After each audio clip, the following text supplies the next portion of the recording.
GK with એમમાં આપ સૌનું સ્વાગત છે. મિત્રો, આજના વિડીયોમાં આપણે કંડક્ટરની ફરજો અને એટીએમ મશીન વિશે મોસ્ટ આઈએમપી પ્રશ્નો જોઈશું.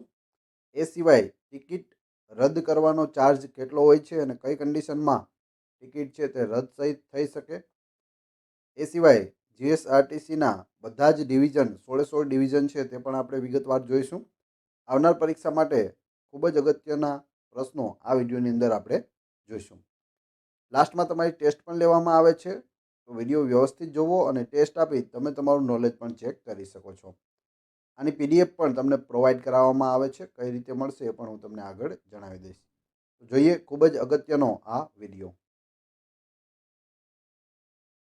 રસ્તામાં બસના છાપરે મુસાફરનો લગેજ ચડાવવા ઉતારવા કોણે મદદ કરવાની હોય છે?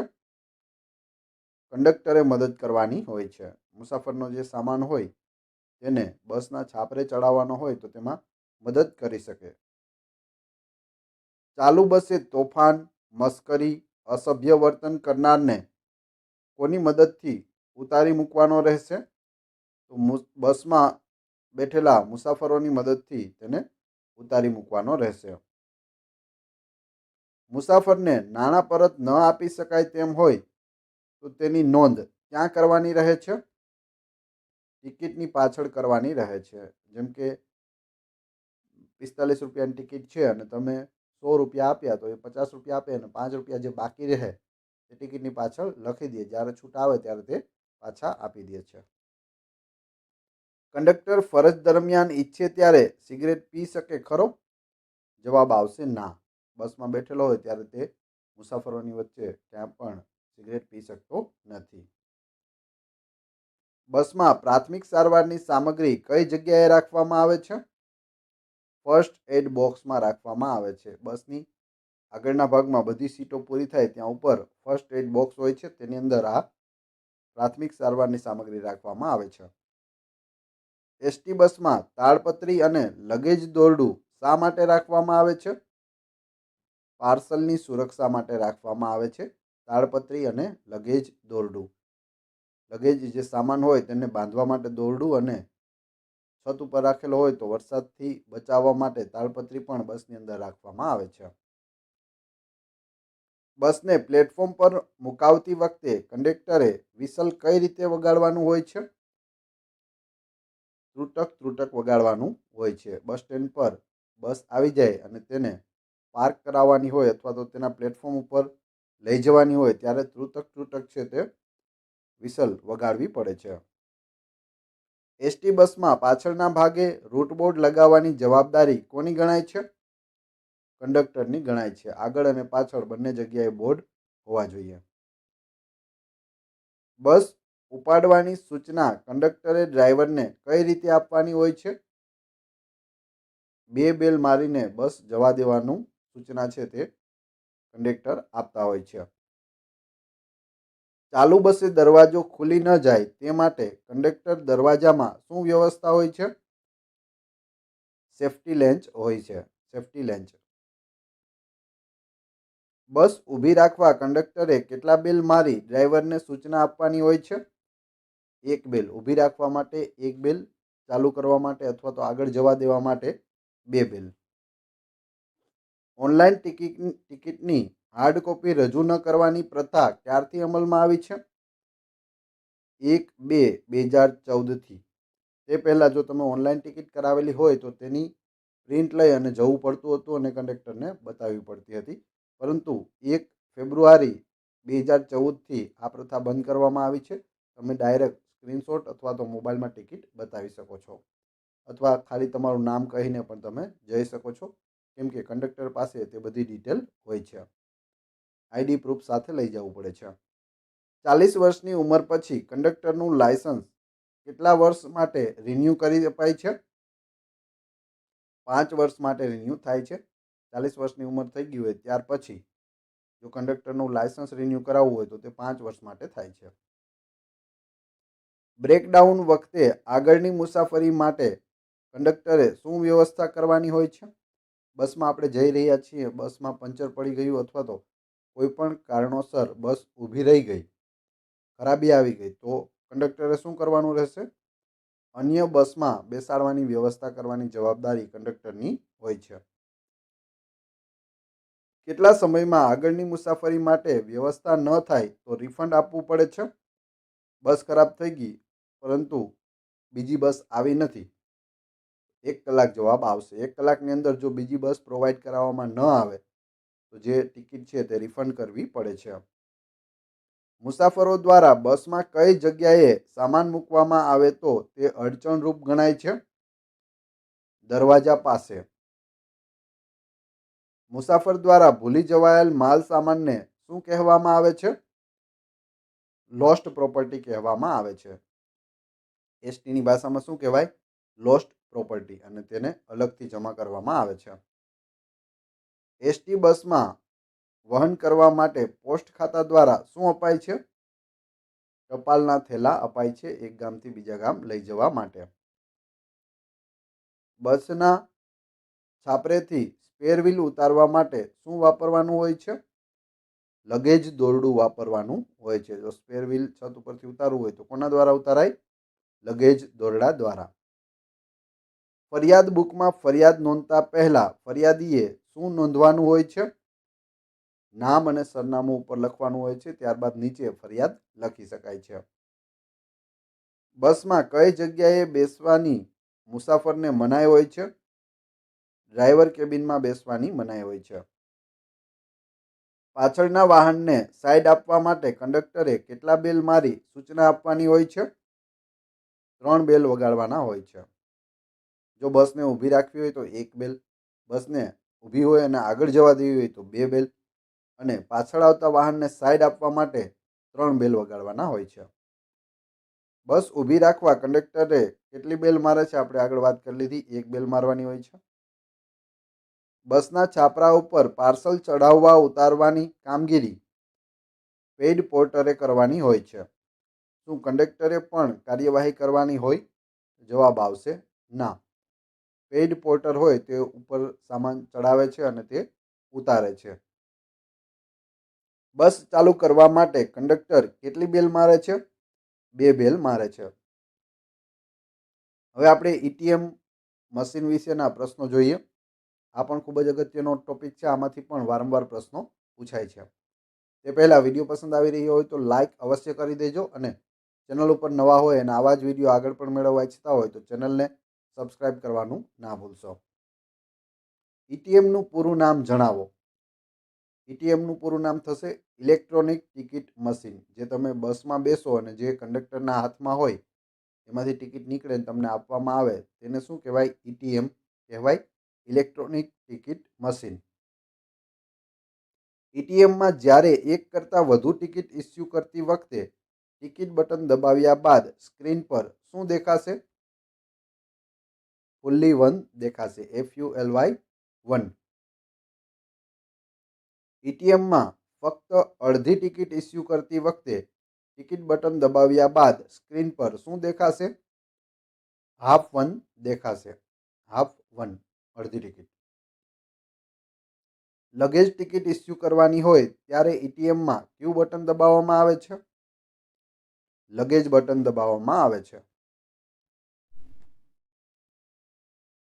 ઇલેક્ટ્રોનિક ટિકિટ મશીન ચાલુ કરવા માટે કઈ સ્વિચનો ઉપયોગ કરવામાં આવે છે? ઓન સ્વિચનો ઉપયોગ થાય છે. ઈટીએમ ચાલુ થયા બાદ સૌપ્રથમ સ્ક્રીન પર કયા રૂટનું નામ દેખાશે? કંડક્ટર આ મશીન અગાઉ જે રૂટ પર લઈ ગયા હશે તે રૂટનું નામ દેખાડશે ચાલુ થયા પછી તરત જ. એસટી નિગમે જૂનવાણી પ્રથાને સ્થાને ટિકિટ ઇસ્યુ કરવા માટે કયા મશીનની શરૂઆત કરી કંડક્ટરોની બોજાયુક્ત કામગીરી સરળ અને ઝડપી બનાવી છે? Electronic ticket machine, ઈટીએમ. આની પહેલાં જે જૂની પદ્ધતિ હતી તેમાં મોટી પેટી રાખવામાં આવતી, જેમાં પ્રિન્ટેડ ટિકિટો અલગ અલગ પ્રાઇઝની અલગ અલગ સ્થાન માટે રાખવામાં આવતી, અને આખું પેટી તેને કંડક્ટરને ઉપાડી અને બધાને ટિકિટ આપવાની થતી હતી. ઈટીએમ ચાલુ કરવા માટે સૌપ્રથમ કયું બટન દબાવવું પડે છે? ઓન સ્વિચ દબાવવી પડે છે. એક્સપ્રેસ રૂટ હોય તો ઈટીએમમાં કયું બટન દબાવવું પડે છે? સી બટન દબાવવું પડે છે એક્સપ્રેસ રૂટ માટે.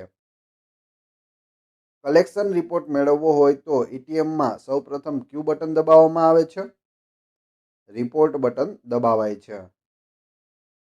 એટીએમમાં કયા નંબરનું બટન દબાવવાથી પસંદ કરેલી ટ્રીપની આવક દેખાશે? 3 નંબરનું બટન દબાવવાથી જે પસંદ કરેલી ટ્રીપ છે તેની આવક કેટલી થઈ છે તે બતાવશે.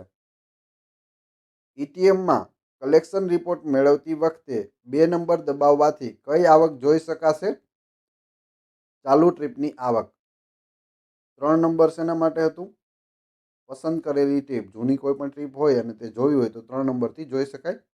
2 નંબર છે તે કલેક્શન રિપોર્ટ મેળવવા માટે 2 નંબર દબાવવામાં આવે છે, ચાલુ ટ્રીપ હોય તેની. એટીએમ બંધ કરવા માટે ક્યુ બટન દબાવવામાં આવે છે, ઓફ બટન જે એચ નામનું બટન છે તે દબાવવામાં આવે છે. એટીએમમાં લગેજ આપવા માટે ક્યુ બટન દબાવવામાં આવે છે, LUG I button. LUG I button luggage માટે. લોકલ રૂટ હોય તો એટીએમમાં ક્યુ બટન દબાવવું પડે છે, બી બટન દબાવવું પડે છે લોકલ માટે.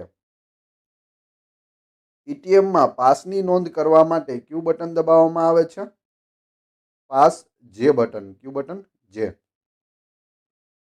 એટીએમમાં એક્સપ્રેસ અથવા લોકલ રૂટની સ્વિચ દબાવ્યા બાદ કઈ સ્વિચ દબાવવાથી તમે જે રૂટમાં ફરજ બજાવવા જાઓ છો તે રૂટની ટિકિટ આપવા માટે તમારું મશીન તૈયાર થશે? જવાબ આવશે એન્ટર. એન્ટર દબાવવાથી તે તૈયાર થશે. એટીએમમાં એક્સપ્રેસ અથવા લોકલ રૂટની સ્વિચ દબાવ્યા બાદ એન્ટર દબાવ્યા બાદ કઈ પ્રક્રિયા થશે? જે રૂટ પર ફરજ બજાવવાની છે તે રૂટની ટિકિટ આપવા માટે મશીન તૈયાર થશે. ફક્ત એક જ ટિકિટ આપવાની હોય ત્યારે એટીએમમાં કઈ પ્રક્રિયા કરવાથી ટિકિટ પ્રિન્ટ થઈને બહાર આવશે? મુસાફર જે સ્થળની ટિકિટ માંગે તે સ્થળના સ્ટેજ નંબર પર એન્ટર કરવાની પ્રક્રિયા કરવાથી ટિકિટ પ્રિન્ટ થઈને બહાર આવશે. એટીએમમાં લગેજ બટન દબાવ્યા બાદ યુનિટ સંખ્યા દબાવ્યા બાદ કઈ પ્રક્રિયા કરવામાં આવે છે? એન્ટર. પ્રથમ સામાન હોય તો સામાનની એન્ટ્રી કરવા માટે લગેજ બટન છે તે દબાવવામાં આવે, ત્યારબાદ તેની યુનિટ સંખ્યા, કેટલો લગેજ છે તે નાખવું પડે. એના પછી શું દબાવવું પડે? એન્ટર. પોલીસ મોટર વોરંટ માટે એટીએમમાં ક્યુ બટન દબાવવામાં આવે છે, ફંક્શન બટન દબાવવામાં આવે છે. હવે પોલીસને એસટીમાં મુસાફરી કરવી હોય તો તે ફ્રી હોય છે, તેની પાસે પોલીસ મોટર વોરંટ હોવું જોઈએ, તેના માટે ફંક્શન બટન આવે છે. એટીએમ મશીન વિશે આપણે વાત કરી લઈએ તો આ છે એટીએમ મશીન. એટીએમ મશીનનું પૂરું નામ થશે ઇલેક્ટ્રોનિક ટિકિટ મશીન. ટોટલ કી એટલે કે ટોટલ આમાં બટન છે તે કેટલા આવેલા હોય છે? તો 30 બટન હોય છે, એ પણ યાદ રાખવું. અહીં તમને ડેમો કોપી આપેલી છે, તમે જોઈ શકો આ રીતનું એટીએમ મશીન છે તે હોય છે. ESC એ ભૂસવા માટે તમે અહીં પ્રથમ જોઈ શકો, ભૂસવા માટે હોય છે આ બટન, લાલ બટન છે તે. ડી ટિકિટ કાપવા માટે છે, ઈ સ્ટેજ સિલેક્ટ કરવા માટે છે, એફ ચેકિંગ કરવા માટે છે, આઈ લગેજની માહિતી માટે, જે પાસની નોંધ કરવા માટે, એન રિપોર્ટ માટે, ઓ છે તે ગ્રુપ ટિકિટ માટે, એસ રૂટ નક્કી કરવા માટે. એસ શેના માટે છે? રૂટ નક્કી કરવા માટે. ત્યારબાદ ટી છે તે છૂટા પૈસાની નોંધ કરવા માટે, એક્સ છે તે કોરો કાગળ કાઢવા માટે, શિફ્ટ દબાવવાથી તમે મોટી એબીસીડીમાં એટલે કેપિટલમાં લખી શકો છો. વાય ફંક્શન કી છે તે FN દબાવવાથી આવે છે. વાય શું છે? તો એ ફંક્શન કી છે. આ સાઈડમાં આપણે જોઈએ તો આ લાલ બટન આપેલું છે તે ઓન બટન છે, મશીન ચાલુ કરવા માટેનું. ત્યારબાદ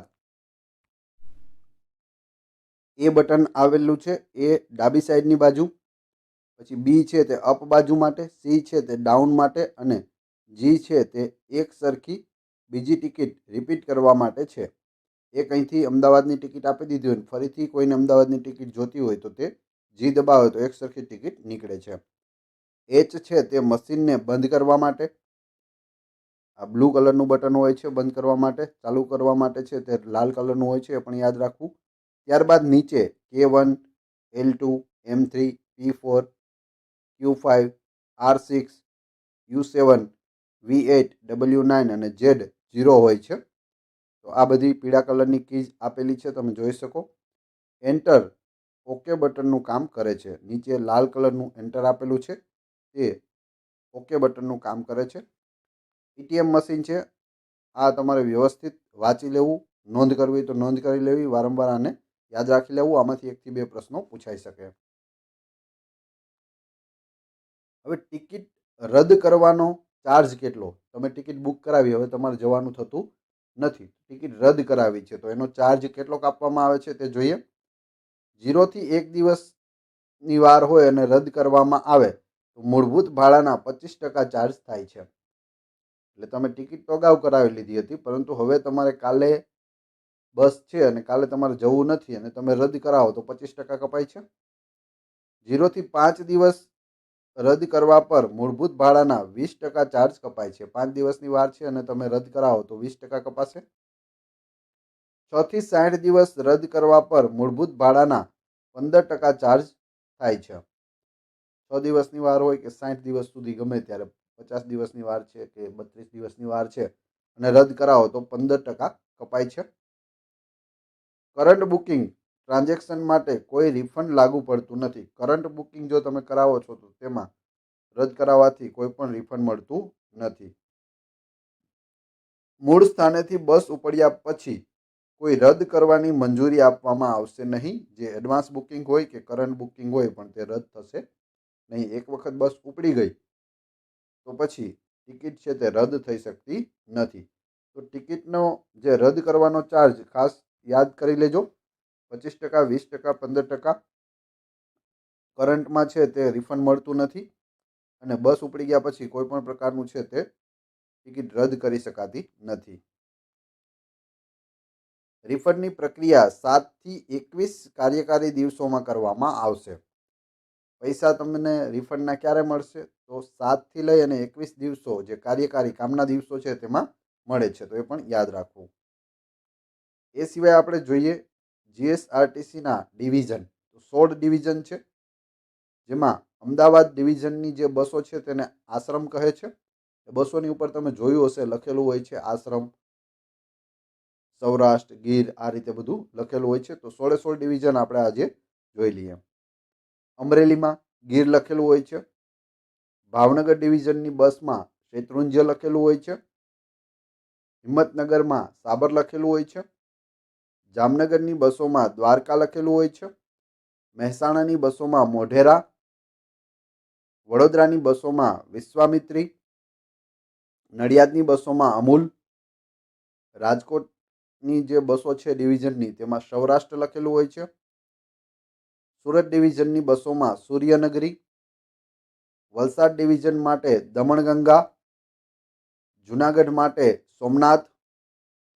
પાલનપુર માટે બનાસ. ગોધરાની બસો માટે પાવાગઢ.